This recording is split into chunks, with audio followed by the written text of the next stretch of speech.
எல்லாருக்கும் வணக்கம். இன்றைக்கி நம்ம வீடியோவில் ஸ்கிரிப்டிங் எப்படி எழுதலாம் அப்படின்றது பார்க்கலாம். ஸோ வாங்க வீடியோக்குள்ளே போகலாம்.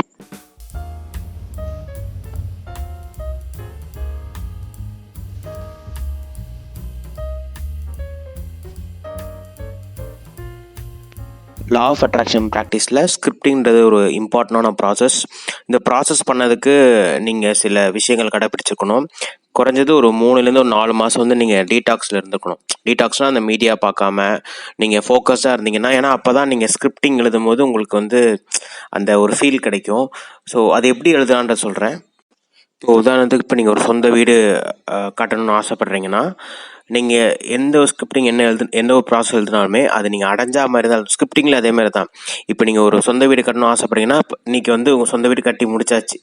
ஸோ அப்போ என்ன மாதிரி விஷயங்கள் நடக்கும்? இப்போது நம்ம வீடு பால் காய்ச்சுவோம். பால் காய்ச்சதுக்கு என்ன, காலையில் எல்லாம் சீக்கிரமாக இருந்துச்சு, நம்ம வந்து ரெடியாகி குளிச்செல்லாம் உட்காந்துருப்போம். ஐயர் ஒருவர் வந்து அந்த பூஜைலாம் பண்ணுவாங்க. அந்த ப்ராசஸ்லாம் நடக்கும். ஸோ அந்த ப்ராசஸ் பற்றி நீங்கள் எழுதலாம். நான் காலைல 10 மணிக்கு எழுந்திரிச்சு நேராக போய் இறங்கி என்னோட ரூமில் ட்ரெஸ் எல்லாம் போட்டு நான் போய் அந்த பூஜையில் போய் உட்காடுறேன். ஐயர் மந்திரம் சொல்கிறாரு. அந்த அக்னி ஹீட் எனக்கு ஃபீல் பண்ண முடியாது. இதுதான் அந்த ஃபீலிங் நான் சொன்னேன் பார்த்தீங்களா. இந்த ஃபீல் நீங்கள் இப்போது டீடாக்ஸ் பண்ணும்போது அந்த ஃபீல் கிடைக்கும். அந்த அக்னி ஸ்மெல்லு, அந்த நெருப்பு வர்றது, அந்த நெருப்போட ஹீட்டு, அப்புறம் அவங்க அந்த பூலாம் தருவாங்க, அதை நீங்கள் போடுறது, அந்த பூஜைகள், அந்த வார்த்தைகள் தெரியலனா கூட ஏதோ ஒரு மந்திரங்கள் காதில் உங்களுக்கு விழுற மாதிரி உங்களுக்கு கேட்கும். ஸோ இதுதான் நீங்கள் ஸ்கிரிப்டிங்கிறது. இப்படி நீங்கள் எழுதாச்சும் ஒரு ஸ்டோரி நீங்கள் ஒரு பேஜ் 2 பேஜ் வரைக்கும் நீங்கள் அப்படியே எழுதிட்டு போகலாம். அந்த முடிஞ்சக்கப்புறம் என்ன நடக்கும், அது முடிஞ்சக்கப்புறம் உங்களோட உறவுகள்லாம் வருவாங்க, அவங்களுக்காக நீங்கள் சுற்றி காட்டுவீங்க வீட்டுக்கு. அப்புறம் அவங்களுக்கு ஏதாவது குடிக்க ட்ரிங்க்ஸ் தருவீங்க. ஸோ அந்த மாதிரி விஷயங்கள்லாம் நீங்கள் அப்படியே எப்படின்னா ஒரு ஸ்டோரி மாதிரி நீங்கள் ஒன்று ஆரம்பித்து காலையில் இப்போது நான் 4:30 மணிக்கு இப்போ எந்திக்கிறேன் அந்த மாதிரி ஆரம்பித்து நீங்கள் வந்து ஒரு டைம் போட்டு நீங்கள் முடிச்சுக்கலாம்.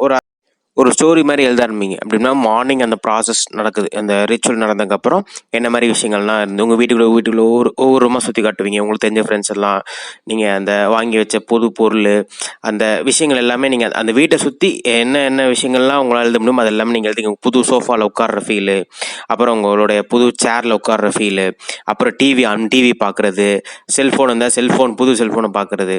ஸோ இந்த மாதிரி விஷயங்கள் அந்த வீட்டுக்குள்ளே எல்லாமே புது பொருளாக இருக்கும்ல. புது வீடு வாங்கும்போது புது பொருள் எல்லா விஷயமே நம்ம வந்து பார்க்குறது. டைனிங் டேபிள், ஃப்ரிட்ஜ், அந்த மாதிரி எல்லா விஷயங்கள் நீங்கள் எப்படி போய் அதை யூஸ் பண்ணும்போது உங்களுக்கு என்ன ஃபீல் கிடைக்குமோ அந்த ஸ்கிரிப்டை நீங்கள் எழுதுவீங்க.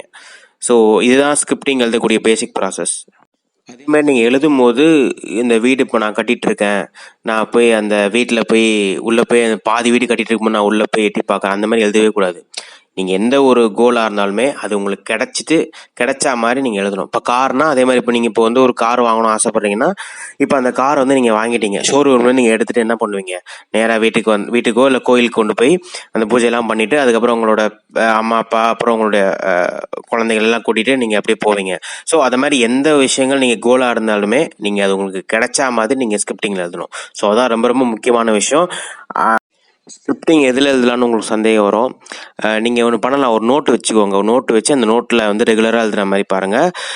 எழுதுகிற டைம்ன்றது நீங்கள் எப்போனாலும் தான். பட் நான் என்ன சஜஷன் சொல்கிறேன்னா, ஏர்லி மார்னிங் எழுந்திரிச்சு எழுதுறது ரொம்ப நல்லது. கிராட்டியூட் முடிச்சுட்டு நீங்கள் ஃப்ரீயாக இருக்கும்போது நீங்கள் உட்காந்து எழுதிங்கன்னா ரொம்ப ரொம்ப நல்லது. அதே மாதிரி கிராட்டியூட் எழுதும் போது ஒருபோதும் ஃபோனோ அலாரம் அந்த மாதிரி எதுவுமே வைக்க வேண்டாம். நீங்கள் உங்கள் டைம் ஒரு 15 நிமிஷம்ன்றது நீங்கள் கிளாக்கை பார்த்து நீங்கள் பாட்டுக்கு அந்த ஃபீல் எவ்வளோ வரைக்கும் போதும் அது வரைக்கும் எழுதுங்க. அதான்.